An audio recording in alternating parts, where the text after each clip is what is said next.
You're welcome to my Father Taught Me series, Volume 5, Series 56, titled The Highest Bidders for Heaven and Hell Are at War in the Spirit of Dominance. Beloved brethren, let us digress a little concerning the above subject title. MFTMS wish to add that Series 56 is meant for the matured in the words of the Most High, as stated in the book of Hebrews, chapter 5, verse 13 to 14. I quote, "For everyone that useth milk is unskilful in the word of righteousness, for he is a babe. But strong meat," which is what Series 56 is about, said, "But strong meat belongeth to them that are of full age, even those who, by reason of use, have their senses exercised to discern both good and evil." Unquote. Let it be known today that your brother, the messenger, have neither attended any school of theology nor teachings from men concerning the messages of MFTMS. Neither have one conferred with any soul outside the inspiration of the Spirit of Christ, which inspirational messages were received in quiet and soberness, freely received and freely sent out to YouTube and to you, the elects of the Most High. And behold, at the appointed time, the Most High shall activate the spirit of the faithful elects to the consciousness of their assignment, according to the will of the Most High through Christ. And this gospel shall be spread to all the corners of the earth, and then the end shall come. Matthew chapter 24, verse 14. I quote, "And this gospel of the kingdom shall be preached in all the world for a witness unto all nations, and then shall the end come." Unquote. Have a blessed time watching and listening to MFTMS, my Father Taught Me series. Now, the title. The highest bidders for heaven and hell are at war in the spirit of dominance. The human conflicts on earth are at war of dominance that started from the spirit and manifesting in the flesh of man to produce two ultimate opposite results, which results are adjudicated for heaven or hell.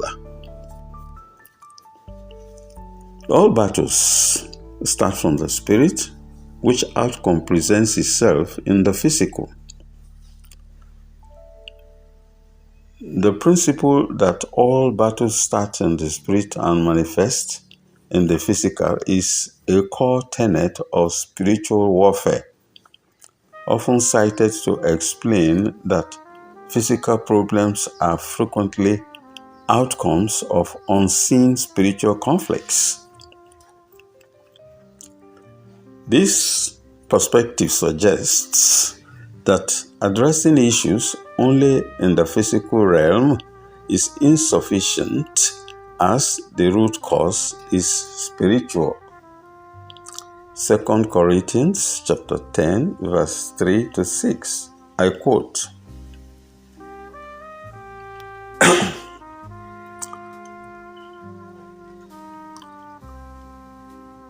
"For though we walk in the flesh, we do not war after the flesh. For the weapons of our warfare are not carnal, but mighty through the Most High to the pulling down of strongholds, casting down imaginations and every high thing that exalted itself against the knowledge of the Most High, and bringing into captivity every thought to the obedience of Christ, and having in a readiness to revenge all disobedience when your obedience is fulfilled." Unquote. The verses above explained that all battles start in the spirit and manifest in the physical. Battles are viewed as originating in the unseen realm, often described as a struggle between good and evil, rather than against flesh and blood, which physical manifestation represent the outcomes of these spiritual conflicts in the physical world through circumstances, health, emotions, or social conflicts. The mind is the battlefield for the soul of man. It is in the mind where the enemy uses lies, fears, and doubts to influence an outcome, which then dictates physical actions. Hence, battles are fought and won in the spirit rather than the physical fighting for victory. This viewpoint teaches that believers fight from a victory already won by Christ in the spirit, mind, and soul, and aiming to enforce that outcome on earth using spiritual weapons consisting of being wise as serpents and harmless as doves.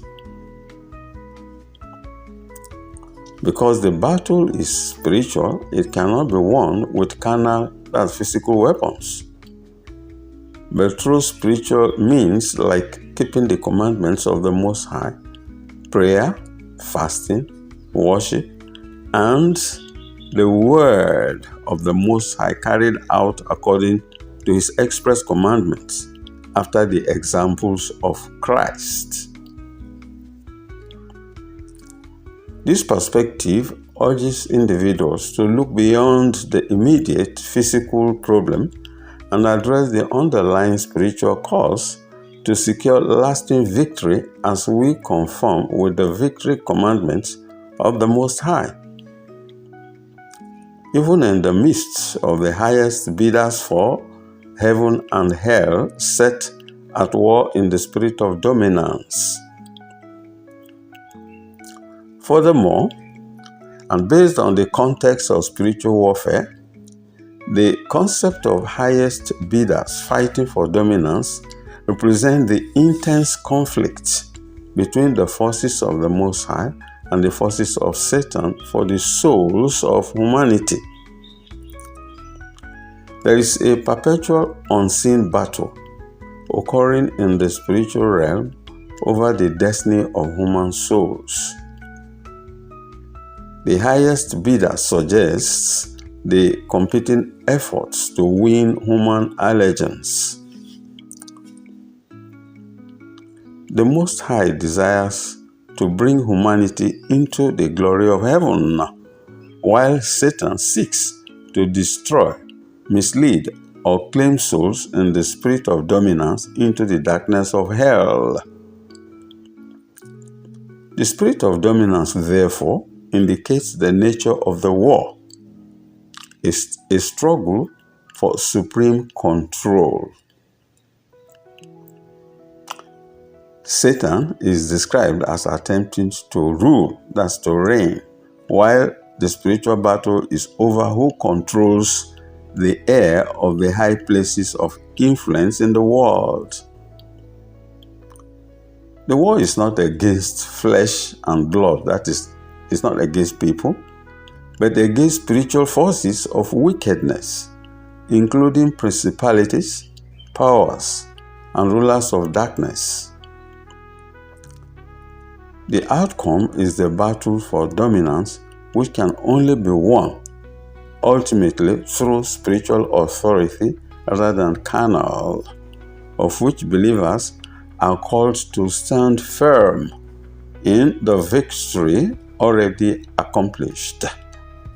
This conflict involves individual choice of the spirit we give into, the spirit for the heavenly or the spirit for hell. As individuals are free moral agents who are allowed to decide for themselves which spirit they will surrender to. Unfortunately, the pride of life and the lusts of the flesh often influence the desires for or pursuit of things like fame, wealth, or power, which creates what now constitutes the intense conflict called the great controversy or spiritual warfare. It is a cosmic, age-old struggle between good and evil, light and darkness, according to the book of John, chapter 1, verse 5. And the light shineth in darkness, and the darkness comprehended it not. Unquote. Also, truth and deception, stressed again in the book of Proverbs, chapter 12, verse 17. I quote, "He that speaketh truth sheweth forth righteousness, but a false witness deceit." Unquote.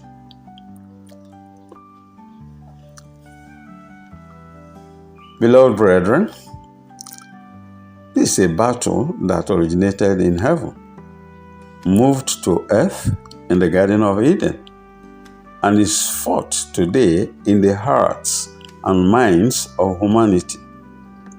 The intense conflicts within this struggle include the initial rebellion and war in heaven, which conflict began when Lucifer, a high-ranking angel, became proud and desired to exalt himself above the Most High, seeking to take the authority of the Most High in a rebellion. Lucifer, now Satan, led a revolt, enticing a third of the angels to join his rebellion, resulting in war in heaven. This was narrated in the book of Revelation, chapter 12, verse 4. And I quote, "And his tail drew the third part of the stars of heaven, and did cast them to the earth. And the dragon stood before the woman, which was ready to be delivered, for to devour her child as soon as it was born." Unquote. During which the archangel Michael and his loyal angels defeated Satan and his followers, casting them out of heaven, according to the book of Revelation, chapter 12, verse 7 to 9. I quote, "And there was war in heaven. Michael and his angels fought against the dragon, and the dragon fought, and his angels prevailed not. Neither was their place found any more in heaven. And the great dragon was cast out, that old serpent." I repeat, that old serpent called the devil and Satan, which deceiveth the whole world. He was cast out into the earth, and his angels were cast out with him. Unquote. This brings us to the battle for humanity and the fall in the Garden of Eden. Following Lucifer's expulsion from heaven, he became Satan and introduced rebellion to earth via the subtlety of the serpent, who tempted Adam and Eve, causing them disobedience to doubt the word of the Most High by distorting and twisting the truth to portray the Most High as a liar and oppressor, by which strategy the serpent tried to turn humanity away from the Most High. This tempter, Satan, ever since the fall of man, has been operating as the God of this age, actively tempting people to sin, causing people to doubt the benevolence and truthfulness of the Most High. blinding the minds of men with doubts, to turn them to become unbelievers of the gospel of salvation brought to humanity by Christ as a second chance.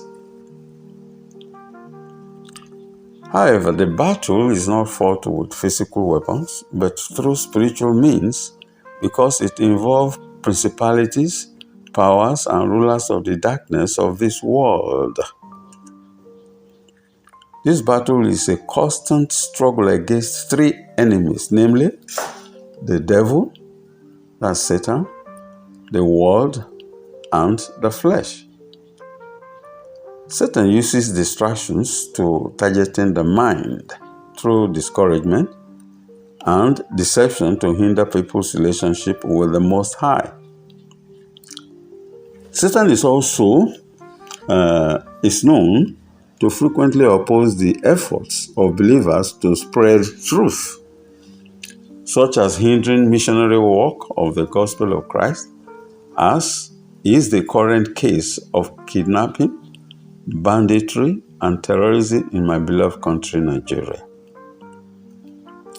After all, Satan directly tempted Christ in the wilderness to abandon his mission of salvation of humanity through that's Christ's obedience of the commandments of the Most High, even at the peak of deep endurance and ultimate sacrifice. Christ had also frequently, in direct confrontation, cast demonic spirits out, demonstrating his given authority over the kingdom of darkness. The death and resurrection of Christ also constitute the ultimate victory over Satan, destroying the works of the devil and breaking his power, even in the prophecy of the battle of Armageddon. Armageddon is seen as a final, intense spiritual battle of dominance at the end of time, centering on the worship of the Most High versus deception. In the final judgment, the conflict is expected to end with the total defeat of Satan, who will be cast into the lake of fire for eternity. This according to the book of Revelation, chapter 20, verse 10. I quote, "And the devil that deceived them was cast into the lake of fire and brimstone, where the beast and the false prophet are and shall be tormented day and night forever and ever." Unquote. It should be noted that everything that the Most High created was declared good, because every creation has a purpose. The book of Genesis, chapter 1, verse 31. I quote, "And the Most High saw everything that he had made, and behold, it was very good, and the evening and the morning were the sixth day." Unquote. And now the question is, how come the great controversy of the highest bidders for heaven and hell of his creations even set at war in the spirit of dominance? Yeah, the Most High, being omnipresent, has put limits, rules, and restrictions to all his creations as checks and balances. For example, after creating Adam with the privileges of enjoying all the numerous fruits of the trees in the Garden of Eden, the Most High put the limitation of one tree which must neither be touched nor eaten, and any violation attracted the penalty of death. All creations of the Most High, including Satan, operate only within the bounds of what the Most High permits. The ultimate goal of the great controversy of conflict is to vindicate the character of the Most High as loving and righteous, as opposed to Satan's lies, and to bring about the ultimate restoration of creation. However, in the context of the highest bidders for heaven and hell set at war in the spirit of dominance. War as a choice of human spirit is a profound and often an irrational manifestation of the drive for power, territory, and status. Man being carried away by the promised blessings lost in disobedience of the commandments of the Most High, which blessings were stated in the book of Genesis chapter 1, verse 28. I quote, "And the Most High blessed them," that is Adam and Eve, "and the Most High said unto them, Be fruitful and multiply, and replenish the earth, and subdue it, and have dominion over the fish of the sea, and over the fowl of the air, and over every living thing that moveth upon the earth." Unquote. This is only under the provision of the commandments of the Most High, which had been broken, and they lost it.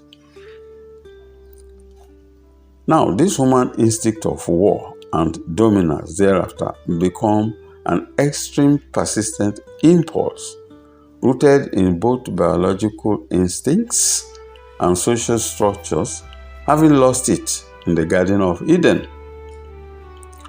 War represents a restless desire of power and after power.